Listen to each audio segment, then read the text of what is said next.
In this video tutorial, we will discuss the topic of cell division. There are three major reasons why cells need to divide. The first is for growth. We as humans start off as a single cell, a fertilized egg. And this single fertilized egg divides trillions and trillions of times in order for you to grow into the multicellular organism that you are. But if growth is the goal, then why not just become a giant single-celled organism instead? Why did nature take the path of a multicellular organism in order to get bigger? Well, that problem is due to surface area and diffusion, but we'll talk about that later on. Now, the second reason why cells divide is for repair and regeneration. You see, cells don't live forever. They are constantly dying or being damaged at a rate of approximately 3 billion each minute. Of course, that depends on the type of cell we're talking about. If we look at brain cells, they typically last 30 to 50 years, while red blood cells only 120 days, while stomach lining cells and intestine lining cells only last 2 to 3 days due to the amount of wear and tear they experience in the intestinal tract. As such, cells must constantly be repaired and replaced via cell division. Regeneration is the repair of injured cells or the recreation of lost body parts. Depending on the organism, different tissues have different extents to which they can regenerate. So if you look at certain amphibians like the newt, they can regenerate an entire limb within 7 to 10 weeks. With the exception of the liver, humans generally cannot regenerate entire organs or entire limbs. We can repair them, but we cannot replace them. Senescence is the scientific term for aging. It is believed that certain changes take place in aging cells that affect their ability to repair themselves or pass along genetic information. As a result, we grow old and die. As we had learned previously, DNA is the genetic instructions for our cells. Without these instructions, our cells do not function properly and we die. However, each time a cell divides, we lose a little bit of the ends during the copying process. Thankfully, what we found is that these ends, called telomere caps, seem to be repeating patterns of DNA that don't seem to code for anything in particular, at least not that we know of. Instead, they appear to protect the chromosome, or the DNA, from damage and decay. It shortens with each cycle of DNA replication, so each time the cell divides, until finally reproduction produces fatal errors or missing DNA pieces. So this appears to limit the number of times a cell can reproduce itself before it dies. It's been suggested that this is the reason why clones don't live very long. As a newborn, we all start off with a fresh telomere cap. And as our cells divide, this telomere cap starts to shrink. Now, we usually don't clone babies, we typically clone adults. And as an adult, our telomere caps have shrunken enough already because our cells have divided quite a bit. And so by cloning an adult, you're cloning a creature that already has a shortened telomere cap. With a shortened telomere cap, you have fewer cell divisions left before you reach a point where we start losing important DNA. And when these important DNA sequences become missing, we get fatal errors, because now the cell has lost part of its instructions and no longer knows how to function properly. Now, the third reason for cell division is for reproduction. The ability to reproduce is an important characteristic for all living things. It is essential to the continuation of a species. Now, there are two main types of reproduction: asexual reproduction and sexual reproduction. With asexual reproduction, an offspring is produced from only one parent. This type of reproduction does not require a second partner. Now, this offspring is going to be a genetic copy, a clone of the original parent. Because there is no second partner, the DNA from the parent is going to be the DNA for the child. So examples of asexual reproduction include binary fission, fragmentation, budding, spores, regeneration, and vegetative. Now, binary fission is typically used by prokaryotes like bacteria. You start off with one parent cell and it divides, creating 2 new daughter cells. During this process, a complete set of DNA identical to the original parents is produced. So these 2 daughter cells would be clones of the original. Organisms like mushrooms or fungus reproduce through fragmentation. So if you break a small piece off of a mushroom, so long as that fragment contains a nucleus, so it has to contain DNA, well, that fragment can then grow up to be a brand new mushroom that's identical to the old mushroom. Budding is another type of asexual reproduction where cells undergo repeated cell division to produce a bud. This bud is an almost identical copy of the adult, just a smaller version of it. And as that bud grows, eventually detaches and then becomes independent. Hydras and sea sponges reproduce through budding, while starfish reproduce through binary fission. With sporulation, reproductive cells eventually become new individuals. You'll typically see this type of reproduction with mold. Worms can reproduce through regeneration, where you can divide them into two, and then they will regenerate the parts that they are missing. So if I cut a flatworm in half, one half, the head part, will grow a tail, while the other half, the tail part, will grow a head. With vegetative reproduction, parts of the parent plant are broken off and allowed to develop into a new individual. So if you have a plant with characteristics that you really like and you want to reproduce it, you can just make a cutting of that plant, plant it in the ground, and it'll grow brand new, allowing you to have two of these individual plants now that have the same characteristics because they're identical clones. Another thing you can do, instead of planting it in the ground, you can graft it onto another plant. By making a slit in one of the plants, we can then insert the cutting into the slit, put a bandage around it, and it will grow from this branch. And that's what's happened here. Somebody grafted different species of apples all onto one single tree. So each branch grows a different species of apple. Now with sexual reproduction, offspring are produced by the joining of two gametes. So gametes are specialized cells that are involved in sexual reproduction. Examples of gametes are the sperm and the egg. Each gamete contains half the genetic information found in the somatic cell. Somatic cells are non-sex cells. So essentially, if it's not a sperm, it's not an egg, it's a somatic cell. Now this results in an offspring with characteristics from both parents. In humans, somatic cells have 46 chromosomes. So any cell that's not a sperm, not an egg, should have 46 chromosomes if it's human. This is known as a diploid number. 23 of the 46 chromosomes come from the mother and are found in the egg. The other 23 chromosomes come from the father, and that's found in the sperm. 23 is known as the haploid number, so it's half of the diploid number. Alright, so a regular somatic cell in your body should have 46 chromosomes, 23 from mom, 23 from dad. Together they combine to make you. Now with asexual reproduction, the offspring are all going to be clones. So the good news is they will have all the strengths of the original parent. But the bad news is they'll have the same weaknesses as the original parent. However, with sexual reproduction, we can have some genetic variation, as the offspring will be a mix of the two parents. Through a process known as meiosis, gametes, so sperm and eggs, are able to mix and match their DNA. This is called crossing over. So let's say red represents the DNA donated to you by mom, while blue represents the DNA donated to you by dad.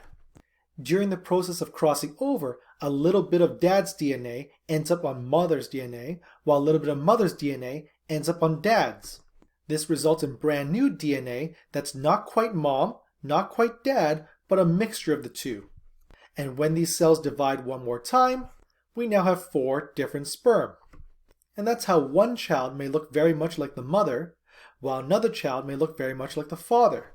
Or they can have children that are very much a mix of the two. Due to this random genetic variation, there is a chance that the child may end up with the best characteristics from both parents. But that also means there's a chance that the child may end up with the worst characteristics of both parents. So the pros of genetic variation are very similar to the cons of genetic variation. On the one hand, there's a chance you can be better than the parents, but on the other hand, there's also a chance you can be worse than the parents. So with asexual reproduction, you're almost guaranteed to be just as good as the original parent, but you may never be better than the original parent. While sexual reproduction gives you the opportunity to be better, but also worse. So there are definitely pros and cons to both types of reproduction. Alright, so let's recap. Cells will divide for 3 major reasons: reproduction, growth, and repair. With reproduction, there are 2 types: asexual reproduction, that's reproducing with only one parent, or sexual reproduction, and that's reproduction with more than one parent. Cells divide for growth in order to become a larger organism. However, a single cell organism is limited by its surface area to volume ratio, but again, we'll talk more about that one later on.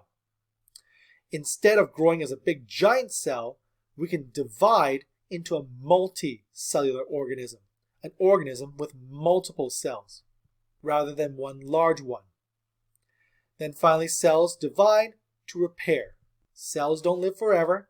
They die, they get injured, and they need to be replaced. Now let's take a closer look at the life cycle of the cell. Cells spend most of their time in a state called interphase. There are three major sections to interphase: growth phase 1, DNA synthesis, and growth phase 2. During growth phase 1 and 2, the cell's just doing its thing, following whatever function has been programmed in its DNA. While in the DNA synthesis phase, the DNA is being copied in preparation for cell division.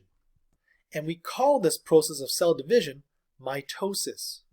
Now, when you move from one home to another, you don't just throw everything in a truck randomly. You pack things up neatly and organized in boxes. By packing your things in boxes, you're less likely to lose things and leave them behind at the old house.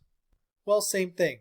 Cells don't leave their DNA all tangled up in a big giant mess, because if they did, they're more likely to lose pieces of their DNA during the cell duplication process.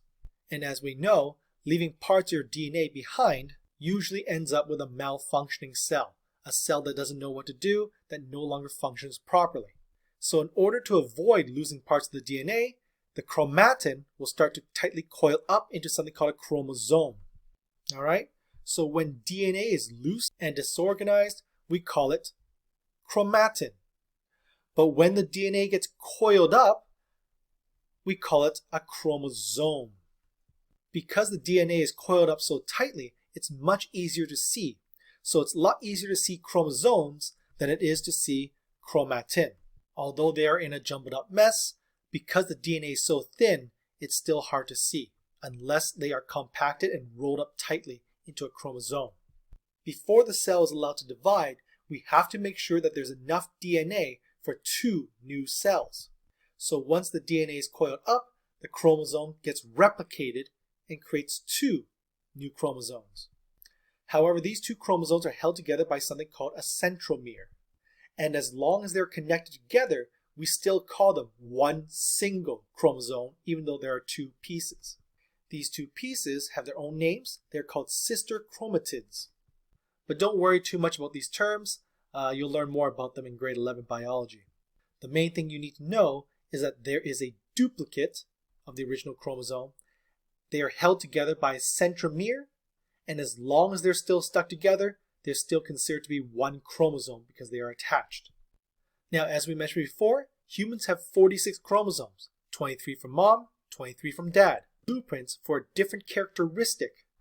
So for instance, chromosome 15 contains information that's important when it comes to deciding what eye color you'll have. Now you'll notice most of these chromosomes are paired up, one from mom, one from dad, and these chromosomal pairs tend to be very similar in size. The only pair that's not the same size is chromosome number 23, chromosome X and chromosome Y.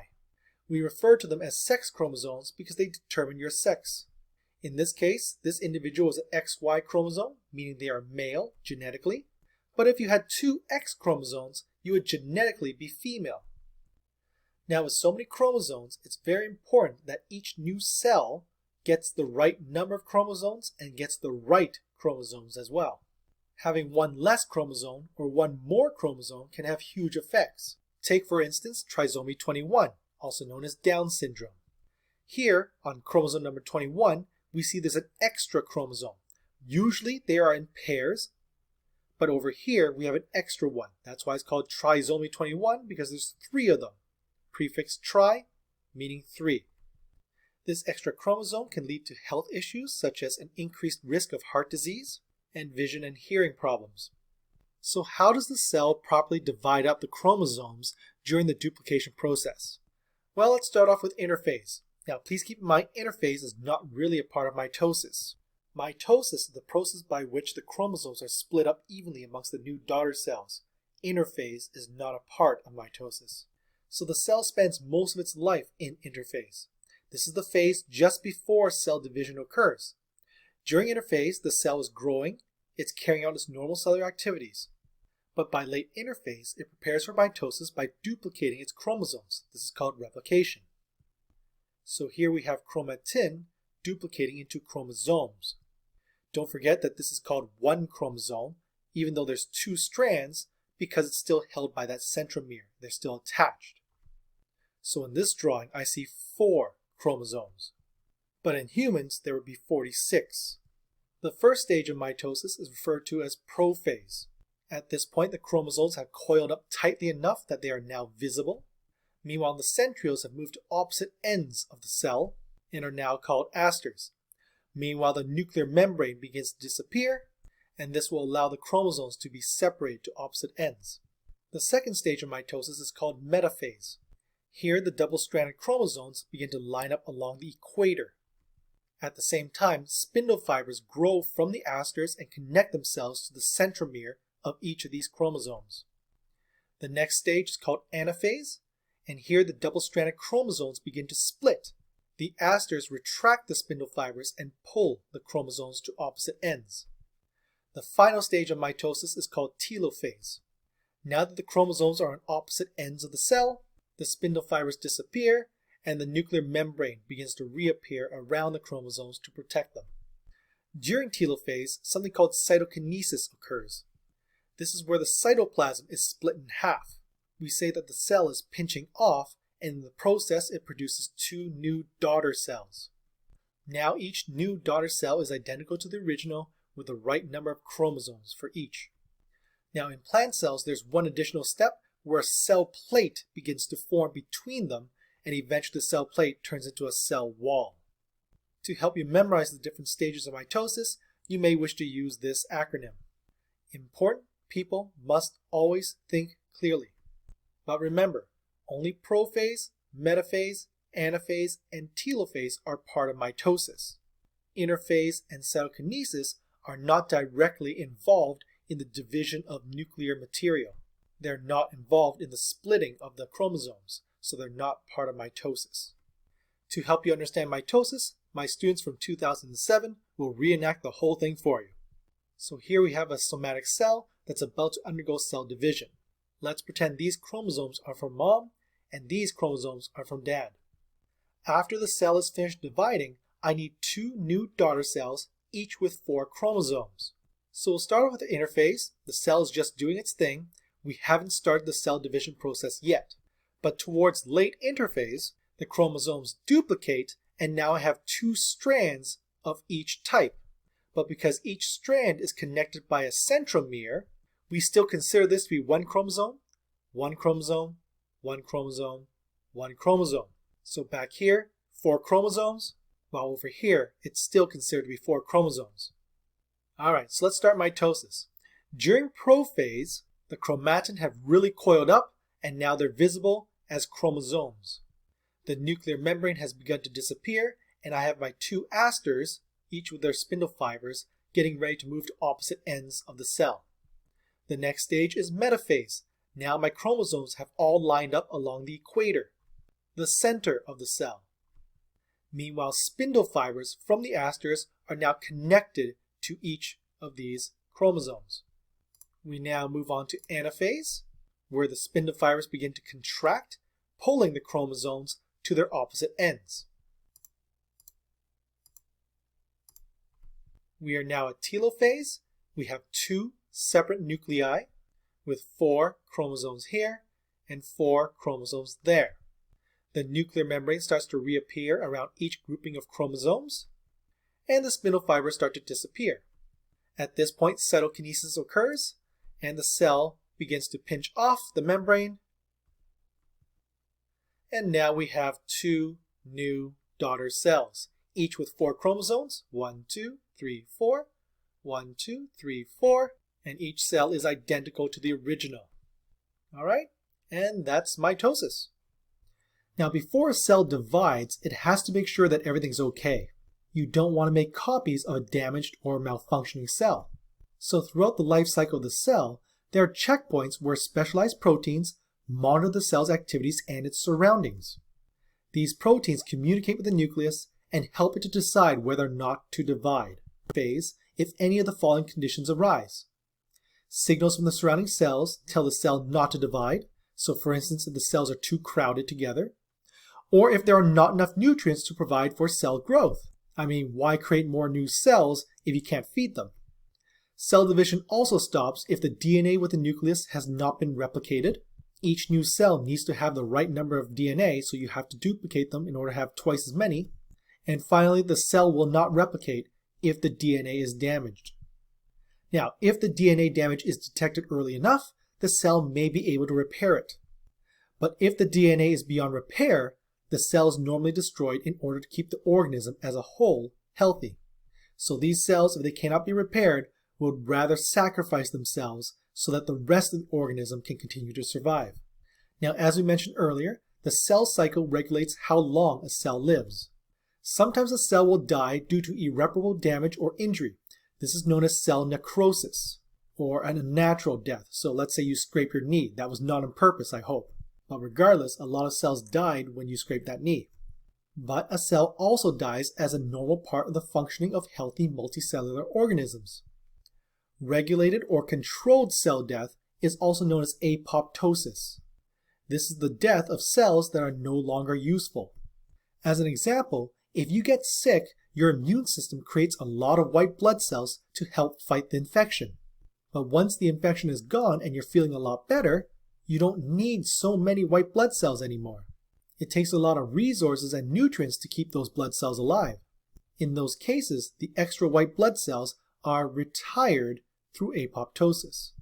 Typically, the nucleus will order the lysosomes to burst open. And if you recall, lysosomes contain digestive enzymes that help to break down material. So once the lysosome releases those digestive enzymes, it starts to break the cell apart into building blocks that can be reused by its surrounding neighbors. And nothing is left to waste. Now, DNA in a healthy cell controls the rate of cell division. If a cell is damaged beyond repair, or if something malfunctions in the cell, apoptosis may occur, and the cell will sacrifice itself for the greater good. However, cancer is the uncontrollable replication of malfunctioning cells. Cancerous cells are those that should have undergone apoptosis, but because their DNA is damaged, they did not. With these checkpoints no longer working properly, the cancerous cell divides uncontrollably. This uncontrolled division can harm the organism in multiple ways. First, the cells may constantly divide, piling on top of each other, forming tumors. And these use up valuable nutrients. Cancerous cells may also interfere with the functions of normal surrounding cells. And finally, since their DNA is damaged, they may produce harmful proteins or toxic substances.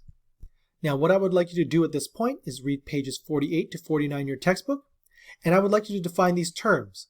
Tumor, there are two types, benign and malignant, and also define metastasis. After that, I want you to write a brief summary on the most common causes of cancer. So I'll leave this to you, and we'll continue on with our lesson. If you recall, during cell division, each daughter cell is provided with an exact duplicate of the parent cell's DNA. This replication process is extremely accurate, but mistakes and random changes do occur. We call these changes mutations. Now, a large portion of DNA is non-coding, meaning it has no biological function, at least none that we recognize anyway. As such, most mutations have very little or no noticeable effect upon the organism.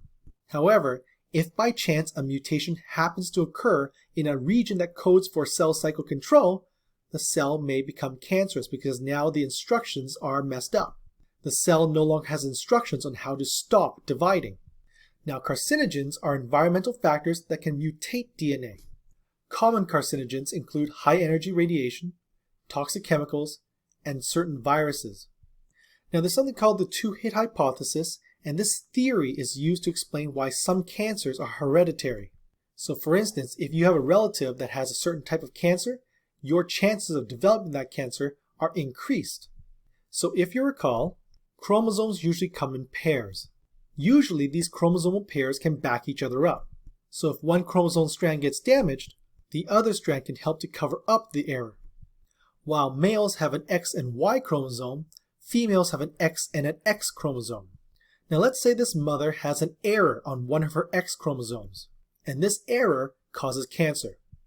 Because she has another X chromosome to back it up, she doesn't develop the cancer unless this chromosome also gets mutated at the exact same location.